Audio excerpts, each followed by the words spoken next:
Raging water in Eureka sent a horse tumbling out of his pasture and down the road early this morning. Our Ryan Henson spoke with the owners who thought their longtime pet had been washed away. When the creek comes out, it comes out north of here and just comes roaring through here.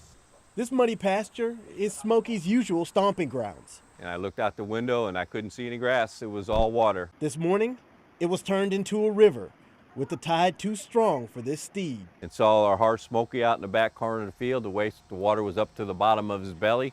I started to go out there, went up to my waist and started getting off balance. So I said, I can't go out there. He was out there jumping around trying to get to us. And next thing we knew, he just was tumbling down the field. Flash flood waters took him out of his pasture, through a broken fence, and down the street. We were very panicked about it. We were very concerned with if he was going to be okay. Confusion and 22 years of memories with Smokey flooded the family's minds. But thankfully, this story has a happy ending. And after all the smoke cleared, Smokey was returned home safe and sound. Sorry, I don't have any snacks for you, big guy. What? Firefighters found the frightened horse in the woods with no more than bumps and bruises. It was very exciting, a huge stress reliever, a huge weight off our shoulders. Andrea is Smokey's favorite. He prefers women. He has a huge attitude, but he is great. She's thankful her flirtatious pet can continue to fill her heart with joy.